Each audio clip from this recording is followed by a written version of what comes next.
beyond of reasonable doubt, the following accused are hereby acquitted, namely SPO1 Elizer Rendaje, SPO1 Alimola Gianaton, SPO1 Samad Magindra, PO3 Ricky Balanhueco, PO3 Gibrael Alano, PO2 Rexon Giama,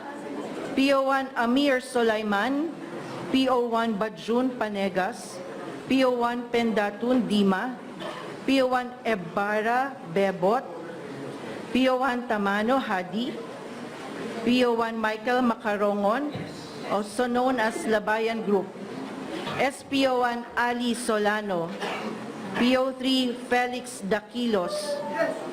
PO2 Kendatu Rakim, PO1 Abdul Rahman Batarasa, PO1 Marjul Julkadi, PO1 Datu Jerry Uto, PO1 Muhammad Balading, PO1 Marsman Nilong, PO1 Ismael Barakir, PO1 Abdul Manan Saavedra, and PO1 Jimmy Kadtong, known as Solano Group, PO1 Sandy Sabang, Takpan Dilon, Datu Teng Ibrahim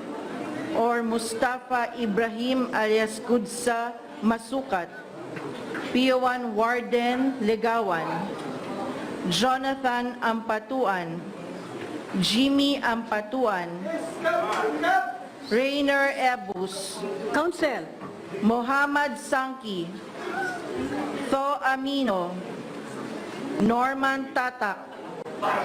Malagyal Tanuri alias Johari Montok Malagyal, Alimudin Sanguyod alias Norodin Malang, Mama Habib, Sahid Yamadel alias Arnel Abdullah, Datutulon Esmail, Kasim Lingkong alias Abdul Kadir Saludin, Akad Makaton alias Muhammad Salazar Piang, Norhato Camino alias Alfetche Banding, Nasser Malagya alias Ramon Dadulo, Police Inspector Banarin Kamaong, and Police Superintendent Abdul Wahid Pedtukasan, PO1 Ahmad Kamsa Badal, PO2 Tani Dalgan, PO1 Anwar Masukat, Samsudin Daud, Maot Bangkulat alias Benji Dagendengan, Denga Mentol alias Ronnie Ofong, Fahad Uto alias Richard Gofel,